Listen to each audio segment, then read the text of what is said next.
ပန်ထွာဘရင်မကြီးဆက်သေးတာမျက်နှာတုပ်ပေါ်ဝါသုံးမိသဖြင့်ဘုံတန်ခိုးနှိမ့်နေနာချိန်နိုင်ငံတော်အရရက်၌ဖောင်တော်စည်း၍အခွန်တော်လှည့်လေကောက်ခံရာပသိမ်မြေဝအလွန်နေဂရေအငူစွန်းသို့ရောက်လျင်ဖောင်တော်နှင့်မြုပ်၍နတ်ရွာဆန်လွန်တော်မူခဲ့သည်ဘီတန်နိုးမြို့ဟောင်းတွင်ပေပင်များသည်2000ချီတက်တန်းရှိတော်လဲမကြီးထွားပဲအတီးလဲမတီးဖြစ်နေသည်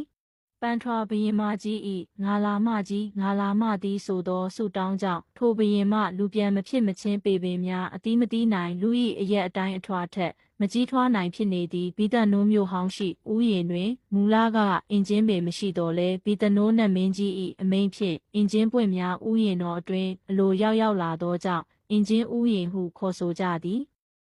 ယခုတိုင်မြည်သည့်နေရာမှရောက်ရှိလာသည်ကိုမသိသောအင်ဂျင်ပွင့်များမကြာခဏတွေးရှိလေးရှိသည်ဟုဆိုကြသည်ပန်ထွာဘရင်မတီးခဲ့သောရွှေရောင်တော်စေတီတွင်အင်ဂျင်ပန်းများကိုဖျားပန်းအဖြစ်လှူထားကြသည်ကိုတွေ့မြင်နိုင်သည့်အပြင်ဖျားရင်ပြင်တဝိုက်တွင်လည်းအင်ဂျင်ပန်းများပြန့်ကျဲနေသည်ကိုမြင်တွေ့နိုင်သည်ထိုဒေသတွင်အသားစားခြင်းနှင့်ဖရုတဝါစာမကြားဝင်မနာသာကြမ်းတမ်းသောစကားများပိတုနဝါစာကုန်းတိုက်စကားများပြောဆိုခြင်းမှရှောင်ကျဉ်သင့်သည်ဟုဒေသခံပြည်သူများကပြောဆိုကြလေသည်